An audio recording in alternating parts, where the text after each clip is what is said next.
আসসালামু আলাইকুম প্রিয় ভিউয়ার্স, কেমন আছেন আপনারা সবাই? আজকে আমরা যাব ঢাকা টু লক্ষ্মীপুর। তো সেটাই আপনাদের সাথে আজকে শেয়ার করব। তো আপনাদের ভাইয়া এখন ভোর রাত্রে উম আর আজকে হলো ঈদের আগের দিন, মানে আগামীকালকে ঈদ। তো কখনোই এভাবে যায় নাই ঈদের আগের দিন। দেশের বাড়িতে এই ১ম গ্রামের বাড়িতে যাব। তো উনি বলল যে ঝাল ছাড়া কিছু খাবে। তো বাসায় কিছু সবজি ছিল, সবজিগুলো কি করব? সবগুলো কেটে কুটে নিলাম। এখন একটু সবজি পোলাও করে দেব।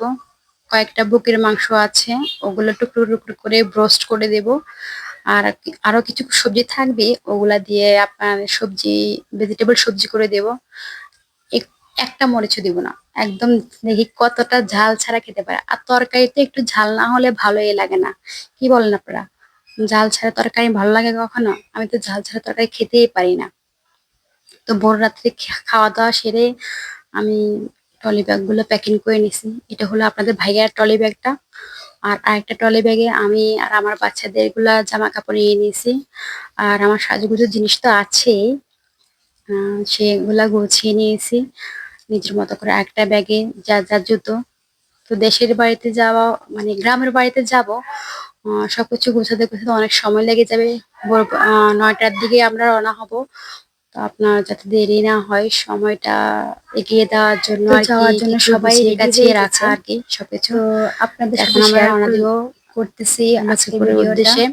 যে সবাই রেডি মানে হয়ে ছেলে গেছে, মেয়েরা কতটা খুশি ছেলে হয় মেয়েরাও রেডি দেশের হয়ে বাড়িতে যাব গেছে, আপনাদের ভাইয়া রেডি হয়ে এ গেছে। নিয়ে। এখন তো আমরা গাড়ি এখন চলে দেশের আসছে। জন্য সবকিছু জানি না আজকে বন্ধ যাত্রাটা টন্ধ কেমন করে হবে। একদম রেডি হয়ে গেছি। কখনো এইভাবে ঈদের আগের রওনা দিন দিয়ে যাব দিছি আর অলরেডি। আজকে যাব, এটা তো আমাদের গাড়িও এসে ভাবিই গেছে। নাই। তারপর যাওয়া তো হইতেছে। আমরা এখন দোয়া করবেন সবাই। দেশের বাড়ির দিকে রওনা দেওয়ার আমরা জন্য যাইতেছি প্রস্তুত লক্ষ্মীপুরে। হলাম। সাথে থাকুন আপনারা। ছোট বাবুটা কি করতেছে? সে ক্যামেরা দেখলেই মুচকি মুচকি হাসে, মনে হয় যে কতটা বোঝে, বুঝছেন?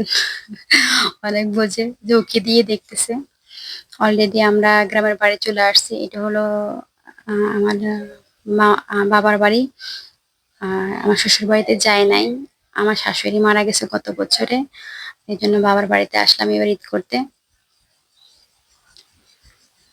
এখানে এসে দেখি আমার হাতের আম্মা নিজে অনেকগুলা সিম গাছ লাগাইছে। ওনার গাছগুলা দেরি করে সিম ধরছে, কিন্তু ছাদে দেখি যে অনেক সিম ধরে আছে। নিচে অনেকগুলা সবজি গাছ আছে। আর সবজিগুলো এত ফ্রেশ, দেখে তো আমার লোভ লাগতেছে। কারণ ঢাকাতে আমরা কিনা ছাড়া কিছুই খেতে পারি না। আর এখানে গ্রামের বাড়িতে সবজি কেউ খেতে চায় না।